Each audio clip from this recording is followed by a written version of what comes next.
네, 오늘 본문 1절의 말씀을 보면 어린 양이 드디어 마지막 7째 인을 떼시는데요.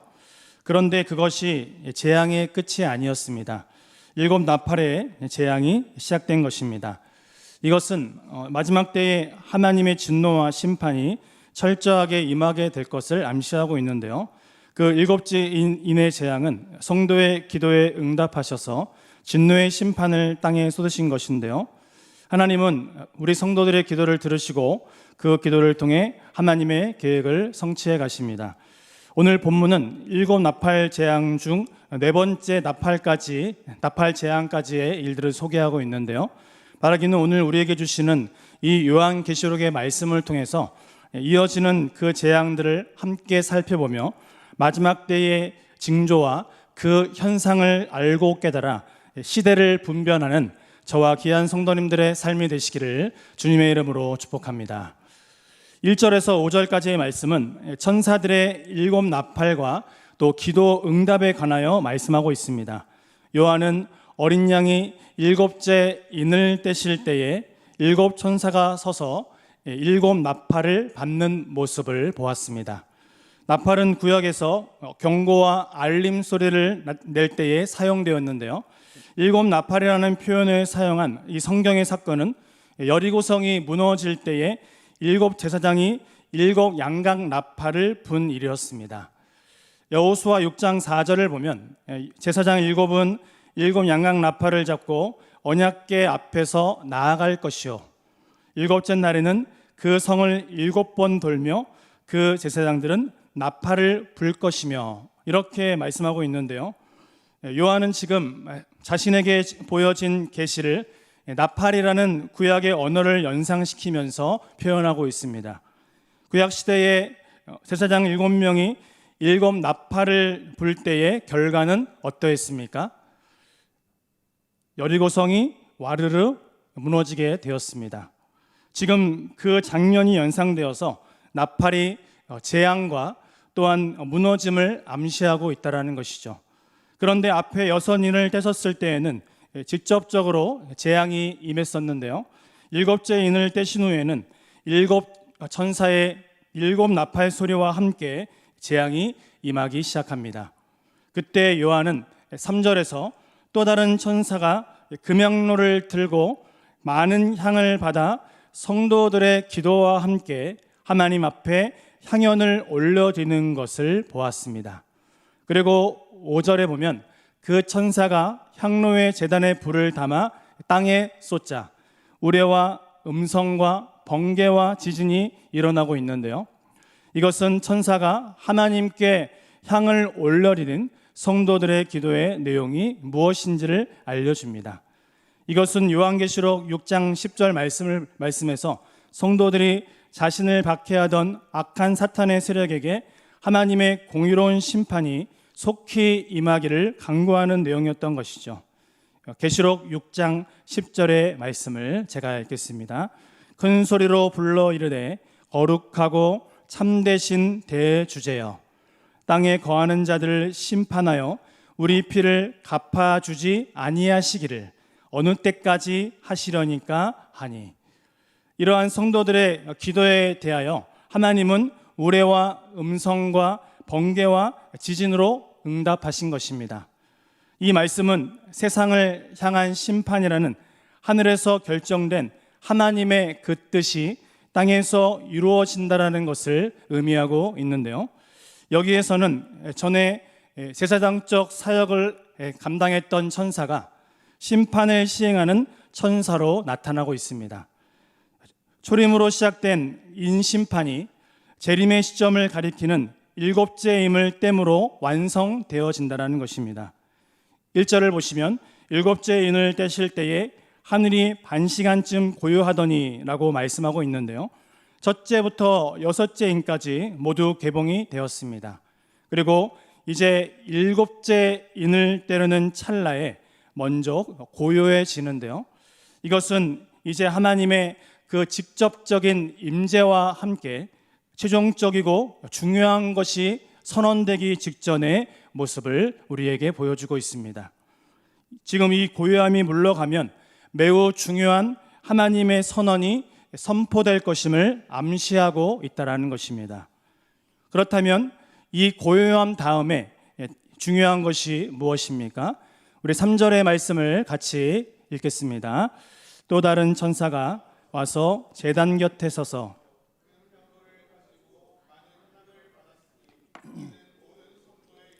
합하여 보좌 앞 금제단에 드리고자 함이라. 아멘. 네, 일곱째 인을 때니 많은 향이 성도들의 기도와 합하여 보좌 앞 금제단에 드려지고 있는 광경이 펼쳐지고 있습니다.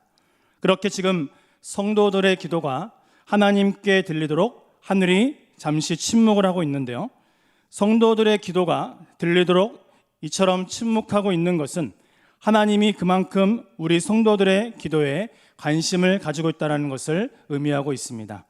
8장 4절과 5절의 말씀을 보면 성도들의 기도는 향연과 함께 하나님 앞으로 올라가 그 기도들에 대한 응답으로 마지막 심판이 일어나는 것을 볼 수 있습니다. 이것이 바로 하나님이 성도들의 기도에 귀를 기울이시고 계시는 것으로 묘사한 이유라는 것입니다. 즉, 하나님은 심판을 이행하실 때에 성도들의 그 기도를 기억하고 계신다라는 것입니다. 그렇게 그동안 피 맺힌 성도들의 눈물과 또 통안의 그 기도가 드디어 땅에 쏟아지기 시작했다는 것입니다. 이렇듯 우리 하나님께서는 재림, 역사의 마감을 위하여 예수 그리스도를 통하여 철장의 권세를 가지고 만유의 주로서 이 땅에 임재하시는 그날, 모든 것들이 완전히 회복되어 온 땅에 임하는 줄 믿으시기 바랍니다. 그렇기에 이 말씀을 신뢰함으로 하나님의 나라와 또 그의 의를 구하는 우리는 기도에 대하여 하나님이 반드시 응답하심을 의심하지 마시고 언제나 하나님의 공의와 또 사랑과 영광을 위하여 늘 주님께 간구하여 하나님의 응답을 경험하는 저와 또 귀한 성도님들의 삶이 되시기를 축복합니다. 6절에서 9절까지의 말씀은 첫째 또 둘째 천사의 나팔 소리에 관하여 말씀하고 있는데요, 7절을 보면 첫째 천사가 나팔을 불자 피 섞인 우박과 불이 땅에 쏟아졌습니다. 그래서 땅의 3분의 1이 타버리고 수목과 각종 푸른 풀도 타버렸습니다. 이것은 출애굽기 9장 13절에서 26절까지의 출애굽 당시에 하나님이 애굽 땅에 내리셨던 7번째 재앙을 생각나게 하는데요, 그렇다면 7번째 재앙이 무엇입니까? 잠시 주일학교를 떠올리면서 한번 생각해 보도록 하겠습니다. 피, 개, 이, 파, 악, 독, 우. 우박 재앙이죠. 그리고 매, 흙, 장자 이렇게 있는데 이 7번째 재앙은 우박 재앙입니다. 그리고 둘째 천사가 나팔을 불자 불붙는 큰 산과 같은 것이 바다에 던져졌고 그 결과로 바다의 3분의 1이 피로 변했으며 바다 생물의 3분의 1이 죽었습니다. 이것 또한 출애굽기 7장 14절에서 25절에 나오는 출애굽 당시의 첫 번째 재앙을 떠오르게 하는데요, 출애굽 때의 10가지 재앙에서 우리가 알 수 있듯이 첫 번째 피 재앙은 하나님의 진노를 상징하고 있습니다. 이것이 지금 이 모든 것에서 오버랩되고 있다는 것이죠. 이렇듯 하나님께서는 그분을 대적하던 애굽에 피 재앙을 내리셨던 것처럼 마찬가지로 첫째와 둘째 나팔 소리와 함께 우박과 피 재앙을 내리셨습니다. 이것은 땅과 바다의 그 생태계가 하나님의 진노로 말미암아 파괴될 것임을 분명히 나타낸 것이죠. 그런데 이 재앙은 사람을 직접적으로 해하는 재앙은 아니었습니다. 하지만 사람들에게 속히 회개하고 또 하나님의 말씀에 순종해야 한다는 경고를 담고 있는 자연 재앙이었는데요, 임박한 재앙 가운데 지금 선포하고 있다는 것이죠. 무엇을 선포합니까? 곧 끝이 임할 것이다. 경각심을 가져라. 그리고 이 땅에서 어떻게 살아가야 하는지를 생각하라는 것이죠. 그런데 중요한 사실은 무엇입니까? 지혜로운 자는 그러한 경고를 받으면 깨닫고 곧 돌이키지만 어리석은 자는 이것들을 깨닫지 못하여 결국 재앙에 직면하게 되어진다는 것입니다. 사랑하는 성도님들, 우리가 하나님의 은혜 가운데 지혜로운 모습이 되시기를 바랍니다. 그러나 우리가 지금 이 말씀을 통해 깨달아야 할 것은 무엇입니까? 이 생태계의 파괴는 인간의 생명에도 분명히 커다란 영향을 미치고 있다는 것이죠. 그래서 우리가 자각해야 하는데요. 하지만 우리가 이러한 재앙 중에도 하나님께 감사할 수 있는 사실은 무엇일까요? 하나님께서 그 모든 범위를 3분의 1로 제한해 놓으셨다는 사실입니다. 그렇게 하신 이유는 주님께 우리가 돌아갈 회개의 기회를 지금 주고 계신다는 것이죠. 그래서 우리는 현재 인간의 죄 때문에 발생하는 환경 오염과 생태계 파괴를 보고 경험하고 또한 듣고 있습니다. 이 환경 파괴가 또 기후 변화를 일으켜서 우리에게 엄청난 피해를 입히고 있다는 것이죠. 그러한 사실 앞에서 우리는 분명히 하나님께서 이 세상을 심판하신다는 사실을 분명하고 정확하게 메시지를 들어야 한다는 것입니다. 이사야 45장 7절의 말씀인데요. 나는 빛도 짓고 어둠도 창조하며 나는 평안도 짓고 환난도 창조하나니 나는 여호와라. 이 모든 일들을 행하는 자니라 하였노라. 이 말씀을 기억하며 언젠간 우리 세상에 닥칠 그 재림, 종말에 대비하여 오늘도 준비하는 마음을 가지고 오늘도 하나님의 그 은혜를 기다리며 나아갈 수 있는 저와 귀한 성도님들의 가정이 되시기를 주님의 이름으로 축복합니다. 한 친구가 그의 다정한 친구 부부를 저녁 시간에 초대했는데요. 화기애애한 식사 시간을 마치고 티타임을 가졌습니다. 그리고 이렇게 얘기를 하고 있었습니다. 오늘 교회에서 설교 시간에 목사님이 이러한 말씀을 전하시더군. 곧 예수님께서 오시는데 그것을 재림이라고 하지. 그때 어떤 일이 벌어지냐 하면 예수님을 믿는 자들은 모두 예수님을 따라 천국으로 가지. 그리고 예수님을 믿지 않는 사람들은 환난을 당한다네. 나는 그 사실을 믿고 있어. 자네는 무신론자이니 믿지 않겠지? 그래서 하는 말인데 예수님께서 오시면 그때 자네가 나의 재산을 다 가지게. 이 집도 내 땅도 저 TV도 은행에 예금되어 있던 모든 돈도 그리고 차도 전부 자네가 그냥 가져. 각서를 써달라고 하면 내가 당장 각서를 써주지. 친구 집에 초대를 받다가 횡재를 한 친구 부부는 집으로 돌아와 그날 밤 좋아서 어쩔 줄 몰라 잠을 이룰 수가 없었습니다. 각서까지 받아놨으니 빨리 예수님이란 분이 왔으면 좋았다고 생각했습니다. 하지만 이상하게도 날이 갈수록 그 좋던 마음은 싹 사라지고 친구가 자기의 모든 것을 한 점 아쉬움 없이 선뜻 포기할 만큼 그 하늘나라가 좋은 곳인가 하는 생각이 들었습니다. 앞으로 심판날에 환난을 당한다는 말이 사실처럼 믿어지기 시작했다는 것이죠. 몇 번을 고민하던 그 부부는 드디어 전화 다이얼을 돌렸습니다. 이복의 친구, 나에게 자네의 전 재산을 주지 말고 예수님 믿고 구원받아 천국 갈 수 있는 방법을 좀 알려주게.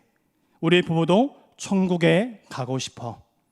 이렇게 말하며 예수님을 믿었다는 전설 따라 삼천리였습니다. 우리 10절과 11절의 말씀을 다 같이 읽도록 하겠습니다. 셋째 천사가 나팔을 부니 횃불같이 타는 큰 별이 여러 물샘에 떨어지니 이 별 이름은 쓴쑥이라. 물의 3분의 1이 쓴쑥이 되매 그 물이 쓴물이 되므로 많은 사람이 죽더라. 아멘. 네, 오늘 본문 10절에서 13절까지의 말씀은 셋째, 넷째 천사의 나팔 소리에 관하여 말씀하고 있습니다. 셋째 천사가 나팔을 불자 쓴쑥이라는 이름을 가진 큰 별이 하늘에서 떨어져 강과 여러 물샘에 떨어집니다. 떨어진 별은 물의 3분의 1을 쓴쑥처럼 오염시켰고 그 결과 그 물들이 쓴물이 되어 많은 사람이 죽게 되었는데요. 넷째 나팔의 재앙을 보면 넷째 천사가 나팔을 불자 해와 달과 별들의 3분의 1이 어두워졌습니다. 이로 인해 낮과 밤의 3분의 1의 변화가 일어나게 되었는데요. 어둠의 재앙 역시 출애굽기 10장 22절에서 23절에 나오는 출애굽 당시에 애굽 땅에 내려졌던 9번째 재앙을 생각나게 합니다. 이 물과 해와 달과 별은 사람이 생명을 유지하기 위하여 반드시 필요한 요소였다라는 것이죠. 그런데 하나님께서 이 모든 것을 가차없이 치셨습니다. 이것은 무엇을 말씀하고 있습니까? 하나님께서 우리의 창조주로서 피조물들의 죄를 심판하셨다라는 것입니다. 그렇게 우리는 현재 오염된 물과 우주적인 어둠의 실체를 맛보며 인생을 살아가고 있다는 것이죠. 뿐만 아니라 영적인 갈증과 또 세상의 어두운 많은 이면 가운데에 인생을 살아가고 있는데요. 그럼에도 불구하고 우리가 감사를 잊지 말아야 하는 이유는 무엇입니까? 우리의 연약한 우리의 인생을 위하여 우리 주님께서 마르지 않는 샘물과 세상의 빛이 되어 주셨다라는 사실입니다. 세상은 점점 메마르고 있습니다. 또 어두워져만 보입니다. 그럼에도 불구하고 주님께서 우리의 영원한 샘물이 되어 주시기 때문에, 그리고 또 빛이 되시기 때문에 우리는 세상의 변화에도 우리는 걱정하거나 염려하거나 두려워하지 않을 것을 믿으시기 바랍니다. 왜냐하면 우리 주님께서 친히 보호자와 인도자가 되셔서 이러한 재앙이 나에게 오늘 엄습할지라도 우리를 눈동자와 같이 보호하시며 오늘도 함께 하심을 내가 믿기 때문입니다. 우리를 주의 지팡이와 막대기로 나를 안위하시기 때문입니다. 그러므로 오직 우리 주 예수 그리스도만이 유일한 길이요 진리요 생명임을 오늘도 믿으시고 주님 안에만 참 평안이 있음을 함께 기억하며 오늘도 신앙생활을 잘 감당하시는 저와 귀한 성도님들의 삶이 되시기를 소망합니다. 우리 마지막 13절의 말씀을 다 같이 읽어보도록 하겠습니다. 내가 또 보고 들으니 공중에 날아가는 독수리가 큰 소리로 이르되 땅에 사는 자들에게 화가 있으리니 이는 새 천사들이 불어야 할 나팔 소리가 남아 있음이로다 하더라. 아멘. 그 후에 요한은 독수리가 날아가면서 땅에 사는 자들에게 화가 있으리라고 외치는 장면을 보았습니다. 이것은 앞으로도 새 천사들이 불어야 할 재앙의 나팔이 남아있음을 경고하고 있는데요. 이것은 무엇입니까? 다섯째, 여섯째, 일곱째 나팔 재앙을 의미하고 있습니다. 사랑하는 성도님들, 오늘 이 말씀을 통해서 우리는 무엇을 기억해야 할까요? 성도는 마지막을 알리는 징조를 볼 때에 그냥 두려워하고 벌벌 떠는 인생이 아니라 깨어 기도하는 인생이 되어야 한다는 것이죠. 왜냐하면 앞에서 언급한 바와 같이 이미 세상에는 이 요한계시록이 언급한 모든 것 같이 환경 파괴와 오염, 또 지진과 해일과 기근 등 여러 이유로 말미암아 많은 징조와 기상이변들이 우리에게 일어나고 있기 때문입니다. 이 모든 현상을 볼 때에 우리는 놀라지 않아야 한다는 것이죠. 왜냐하면 성경에서 언급하고 있는 말씀이기 때문입니다. 그래서 이 성경에서 말씀하신 이 마지막 때의 징조로 우리에게 경고하고 계심을 우리는 깨달아야 한다는 것이죠. 그러므로 우리는 하나님의 그 계시의 말씀을 통해서 마지막 때가 가까이 이르렀음을 깨달을수록 깨어 기도하며 하나님 앞에서 믿음을 준비하고 정결한 삶을 살아갈 수 있는 그렇게 노력하는 인생이 되어야 한다라는 것입니다. 그래서 베드로서 1장 10절과 11절의 말씀을 보면 그러므로 형제들아 더욱 힘써 너희 부르심과 택하심을 굳게 하라. 너희가 이것을 행한즉 언제든지 실족하지 아니하리라. 이같이 하면 우리 주 곧 구주 예수 그리스도의 영원한 나라에 들어감을 넉넉히 너희에게 주시리라 말씀하고 있습니다. 또한 우리에게 어떠한 재앙이 닥친다고 할지라도 예수 그리스도 안에 있는 사람은, 하나님 안에 거하는 우리의 인생은 하나님의 안전한 보호를 받음을 믿으시고, 하나님의 천사들이 나팔을 부는 이 어두운 때에, 이 환난의 때에 우리의 중보자이시며 구속자, 보호자가 되시는 그 예수 그리스도를 의지함으로 오늘도 믿음으로 승리하는, 끝까지 견뎌서 이김을 얻는 저와 모든 성도님들의 삶과 가정이 되시기를 주님의 이름으로 축복합니다.